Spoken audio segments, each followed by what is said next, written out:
जय हिंद दोस्तों। 15 अगस्त 1947 देश का पहला स्वतंत्रता दिवस। उस शाम दिल्ली के प्रिंसेस पार्क में ब्रिटिश का झंडा उतारकर तिरंगा फहराया जाना था। तब वहां 30,000 लोगों के इकट्ठा होने का अनुमान लगाया गया था, लेकिन हकीकत में 5 लोगों का सैलाब उमड़ पड़ा। जवाहरलाल नेहरू और लॉर्ड माउंटबेटन को समझ नहीं आ रहा था कि मंच तक जाएं कैसे। पंडित नेहरू ने लोगों के कंधे पर चढ़कर मंच तक पहुंचने की जद्दोजहद करनी पड़ी और लॉर्ड माउंटबेटन तो अपनी बग्गी से बाहर ही नहीं निकल पाए। माउंटबेटन की बेटी पामिला कहती हैं कि जब मैं वहां पहुंची तो पंडित नेहरू ने मुझे चिल्लाते हुए कहा कि तुम लोगों के सिर और कंधों पर पैर रखकर मंच तक पहुंच जाओ, वो बिल्कुल बुरा नहीं मानेंगे। तो मैंने कहा मैं ऊंची एड़ी वाली सैंडल पहनी है जो लोगों को चुभ सकती है। तब नेहरू फिर बोले तो सैंडल को हाथ में लो और आगे बढ़ो। यह कहते हुए नेहरू भी लोगों के ऊपर से होते हुए मंच पर पहुंचे और लोगों के ऊपर से होते हुए मंच पर पहुंचे। फिर उन्हें देखते हुए मैंने भी अपनी सैंडल उतारकर हाथों में लिया और इंसानों के ऊपर कालीन की तरफ पैर रखते हुए मंच पर पहुंची, जहां मैं सरदार पटेल की बेटी मणिबेन पटेल के साथ जाकर खड़ी हो। माउंटबेटन की बग्गी लोगों के सैलाब के बीच इतनी बुरी तरह से फंस गई थी कि उसमें से उतरने की सोच भी नहीं सकते थे। इसलिए उन्होंने पंडित नेहरू की तरफ देखते हुए चिल्लाकर कहा, लेट्स होल्ड द फ्लैग, यानी चलिए झंडा फहराए। जिसके बाद प्रिंसेस पार्क में भारत का महान तिरंगा फहराया गया और माउंटबेटन ने अपनी बग्गी पर खड़े होकर ही तिरंगे को सलामी दी। जिसके बाद कुछ ऐसा हुआ कि अंग्रेज़ों के 200 सालों के शासन में भी कभी ऐसा नहीं हुआ था। हाँ, भारत की जनता ने पहली बार किसी अंग्रेज के नाम का जयकारा किया, वो थे माउंटबेटन। हर तरफ एक ही नारा गूंज रहा था, माउंटबेटन की जय, पंडित माउंट की जय, पंडित नेहरू की जय, पंडित नेहरू की जय, पंडित माउंटबेटन की जय।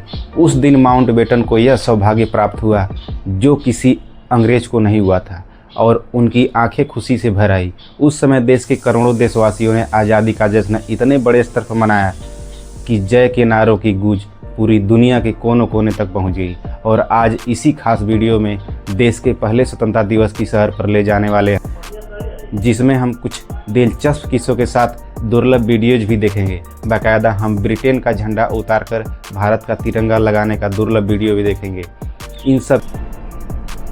इन सब की मदद से आप उन खुशनुमा पलों को खुद महसूस कर पाएंगे। आपका सीना गर्व से चौड़ा हो जाएगा और तो और खुशी से आंसुएं भर जाएंगी। पूरा वीडियो जरूर देखिएगा दोस्तों। द्वितीय विश्व युद्ध में भले ही प्राइम मिनिस्टर विंस्टन चर्चिल ने ब्रिटेन को जीत दिलवाई थी, लेकिन इस जंग में ब्रिटिशर्स की कमर टूट गई थी। दूसरी तरफ भारत में आज़ादी के आंदोलन की रफ्तार काफ़ी तेज हो चुकी थी। नेताजी सुभाष चंद्र बोस देश के बाहर देश के लिए बनाई गई आज़ाद हिंद फौज अब जंग के लिए तैयार थी और महात्मा गांधी के नेतृत्व में स्वतंत्रता आंदोलन अपने चरम पर था। जो देख ब्रिटिशर्स यह समझ चुके थे कि अगर हम भारत को आज़ादी नहीं देंगे तो वह हमें बेइज्जत करके देश के बाहर खदेड़ देंगे।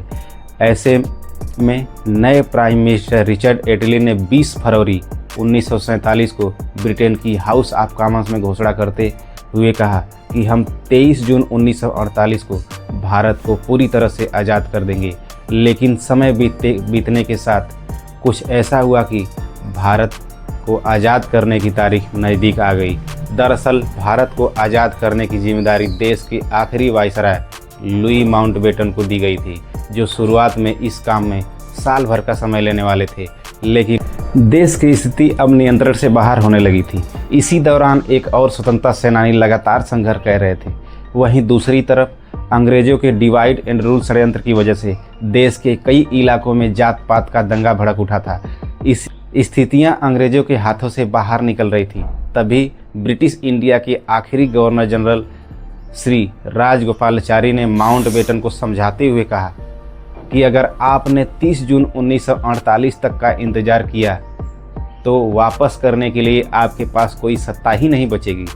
यह बात उनके जहन में बैठ गई थी और लॉर्ड माउंटबेटन भारत को जल्द से जल्द आज़ाद करने का निर्णय लिया और 3 जून 1947 को इस प्रेस कॉन्फ्रेंस में ऐलान कर दिया कि 15 अगस्त 1947 के दिन भारत को आज़ादी दी जाएगी। साथ ही भारत और पाकिस्तान के नाम के 2 देश बनेंगे और इनके संविधान भी अलग अलग होंगे। जिससे लंदन में तो हैरानी का माहौल फैल गया, क्योंकि अब सोने के अंडे देने वाली यह चिड़िया 200 सालों बाद उनके कैद से आज़ाद होने वाली थी। लेकिन भारत में खुशियों का माहौल फैल गया, क्योंकि जिस आज़ादी के लिए लाखों फ्रीडम फाइटर ने अपनी जान दी थी, अब जल्द ही सभी देशवासी उस आज़ादी की खुली हवा में सांस लेने वाले थे।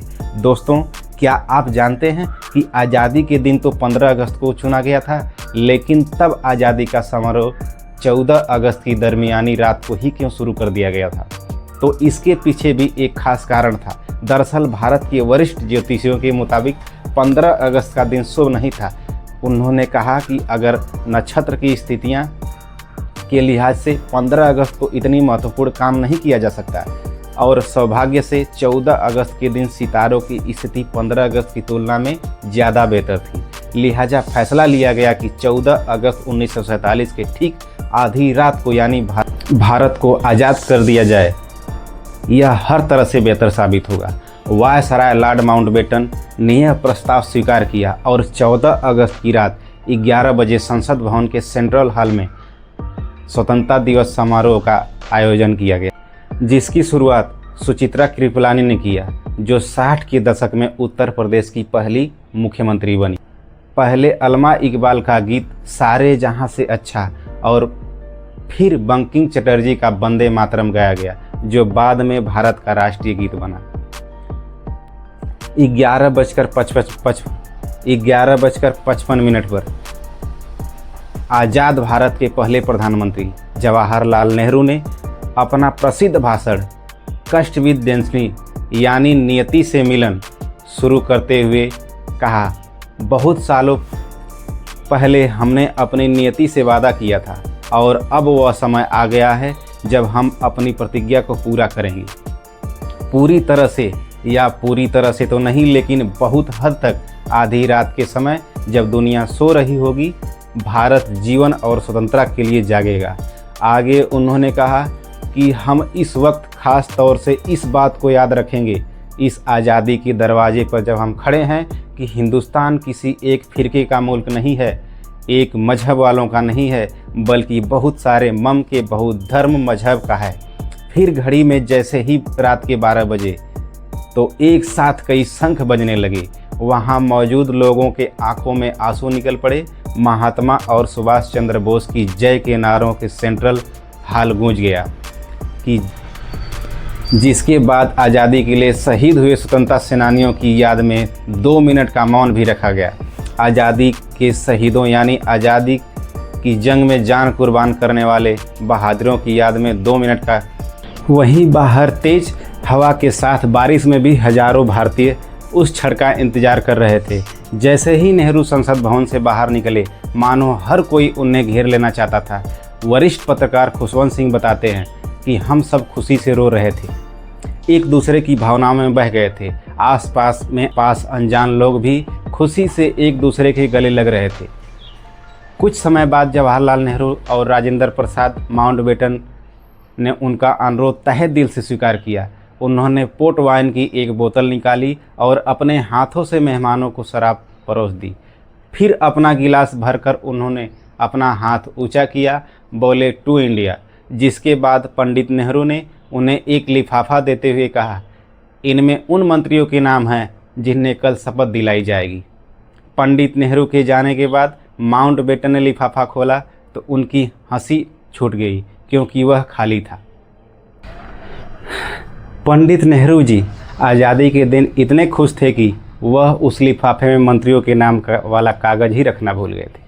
उस रात दिल्ली की सड़कों का वर्णन करते हुए एक अमेरिकन पत्रकार ने लिखा, सड़कों पर लोग खुशी से चिल्ला रहे थे। हिंदू, मुसलमान और सिख सभी आज़ादी का जश्न मना रहे थे। ऐसा लग रहा था कि नए साल की पहली शाम का न्यूयॉर्क टाइम स्क्वायर का नज़ारा। मित्रों, आज़ादी का यह समारोह सिर्फ दिल्ली तक सीमित नहीं था, बल्कि देश के हर कोने में स्वतंत्रता दिवस का जश्न मनाया जा रहा था। जैसे सपनों के शहर के मेयर ने ताज जैसे खूबसूरत होटलों में रात्रि का भोजन का आयोजन किया। हिंदुओं के धार्मिक शहर बनारस में एक मुसलमान द्वारा राष्ट्रीय झंडा फहराया गया, तो उत्तर पूर्व के पहाड़ी शहर शिलांग में गवर्नर ने एक समारोह की अध्यक्षता में 4 जवानों द्वारा राष्ट्रीय झंडा फहराया गया। इन नौजवानों में हिंदू, मुस्लिम और लड़के लड़कियों में 2 जोड़ों में थे। यहाँ दिल्ली में आज़ादी का जश्न मनाकर कुछ लोग अपने घर चले गए तो कुछ वहीं संसद भवन के पास हरे लान में और फुटपाथ पर सो गए। 15 अगस्त की सुबह 8:30 बजे लॉर्ड माउंटबेटन ने जवाहरलाल नेहरू को स्वतंत्र भारत के प्रथम प्रधानमंत्री के रूप में शपथ दिलाई। आइए इस ऐतिहासिक क्षण की दुर्लभ वीडियो देखते हैं और सब प्रधान के सामने फेडरल कोर्ट के चीफ जस्टिस न्यायमूर्ति श्री हरिलाल कनिया के हाथों देश की सेवा की शपथ लेते हैं। इस तरह गवर्नर जनरल के हाथों अपनी नई हुकूमत के मुख्य प्रधान पंडित नेहरू और दूसरे प्रधान देश की सेवा की शपथ ले रहे हैं। बाहर खड़े हुए लोगों का जोश खरोश बढ़ रहा है। इस इंतज़ार में बेताब हैं कि कब नेताओं के दर्शन हों। आप हैं स्वतंत्र भारत के पहले उजाला। अगले दिन दिल्ली की सड़कों पर लाखों लोगों का सैलाब उमड़ पड़ा। सड़कें लोगों से इतनी खचाखच भरी हुई थी कि गाड़ी छोड़िए साइकिल पर भी सफ़र करना मुमकिन नहीं था। शाम 5 बजे इंडिया गेट के पास प्रिंसेस पार्क में माउंटबेटन का भारत का तिरंगा फहराया जाना था और यह अनुमान लगाया गया था कि करीब 30,000 लोग इकट्ठा होंगे। बढ़ती गई भीड़ और पूरे इलाके में 5 लाख लोग इकट्ठा हो गए। इतनी भीड़ भारत के इतिहास में कुंभ स्नान के सिवाय किसी भी अवसर पर एकत्रित नहीं हुई थी। उस पल का अंदाज़ा आप इसी बात से लगा सकते हैं कि भीड़ को रोकने के लिए लगाई गई बल्लियाँ, बैंड वालों के लिए बनाया गया मंच, विशिष्ट अतिथियों के लिए दर्शक दीर्घा और रास्ते दोनों बांधी गई रस्सियाँ, हर चीज़ लोगों के इस प्रबल धारा में बह गई थी। बैंड वालों के आसपास लोगों की भीड़ इतनी थी कि ढोल बजाना नामुमकिन हो गया था। लोग एक दूसरे से इतना सटकर बैठे थे कि इनके बीच हवा का गुजरना भी मुश्किल था। इंग्लिश राइटर डोमिनिक लेपियर और लैरी कॉलिंस ने अपनी किताब फ्रीडम एंड मिडनाइट में लिखा कि उस भीड़ में हजारों ऐसी औरतें भी थीं जो अपने दूध पीते बच्चे को सीने से लगाए हुई थी, इस डर से कि कहीं उनके बच्चे बढ़ती भीड़ में पिचक न जाएं। अब उन्हें भीड़ का धक्का लगता था तो वह अपने बच्चों को रबड़ की गेंद की तरह हवा में उछाल देती और वह नीचे गिरता तो उनको पकड़कर फिर से उछाल देती। एक क्षण में हवा में इस तरह कई बच्चे उछाल दिए गए। पर खड़ी लॉर्ड माउंटबेटन की 17 साल की बेटी पामिला की आंखें आश्चर्य से फटी की फटी रह गई। वह सोचने लगी, हे भगवान, यहाँ तो बच्चों की बारिश हो रही।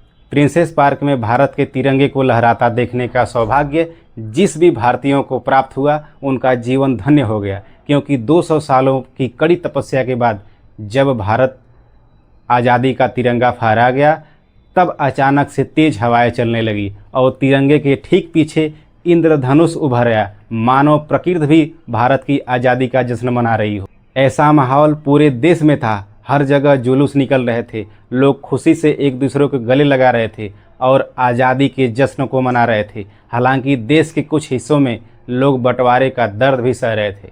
उनके लिए 14 अगस्त की रात खुशनुमा नहीं बल्कि दुख, दर्द और पीड़ा भरी काली रात थी। और यही कारण है कि 15 अगस्त के दिन यहाँ राष्ट्रपिता महात्मा गांधी, जिनकी भारत की आज़ादी में अहम भूमिका थी, वो नहीं दिखाई दे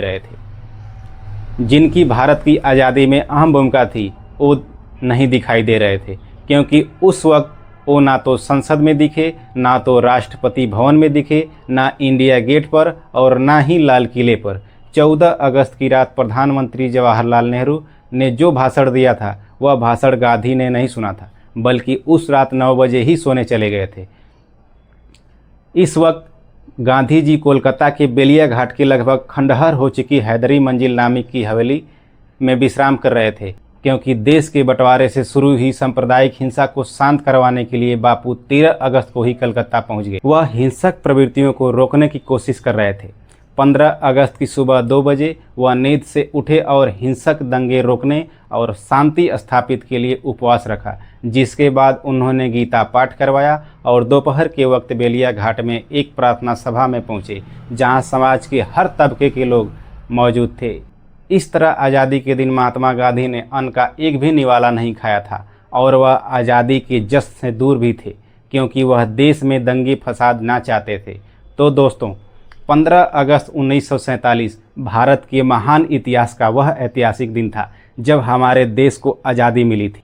आज़ादी जिसके लिए भगत सिंह, राजगुरु, सुखदेव, आज़ाद जैसे लोग क्रांतिकारियों ने हंसते हंसते अपने प्राणों की आहुति दी थी। वही आज़ादी जिसके लिए नेताजी सुभाष चंद्र बोस ने देश के बाहर देश के लिए आज़ाद हिंद फौज खड़ी कर दी थी। वही आज़ादी जिसे अहिंसा से पाने की कोशिश में महात्मा गांधी, सरदार पटेल और पंडित नेहरू के साथ करोड़ों भारतीयों का काफिला खड़ा था।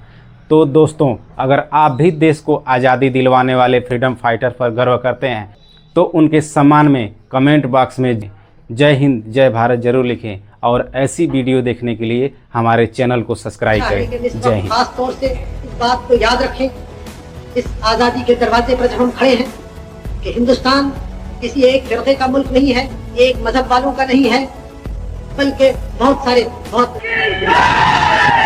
राष्ट्रपति सुभाष चंद्र बोस का 51 बैलों का रथ चंद्र बाबू की पापा देखिए, राष्ट्रपति सुभाष चंद्र बोस का 51 बैलों के रथ का तवारीखी जुलूस इतिहासगत।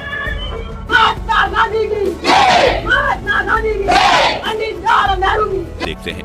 और हमारे सब प्रधानों के सामने फेडरल कोर्ट के चीफ जस्टिस न्यायमूर्ति श्री हरिलाल कन्या के हाथों देश सेवा की शपथ लेते हैं। इसी तरह गवर्नर जनरल के हाथों अपनी नई हुकूमत के मुख्य प्रधान पंडित नेहरू और दूसरे प्रधान देश सेवा की शपथ ले रहे हैं। बाहर खड़े हुए लोगों का जोश खरोश बढ़ रहा है, इस इंतजार में बेताब हैं कि कब नेताओं के दर्शन हों। आप हैं स्वतंत्र भारत के पहले प्रधान।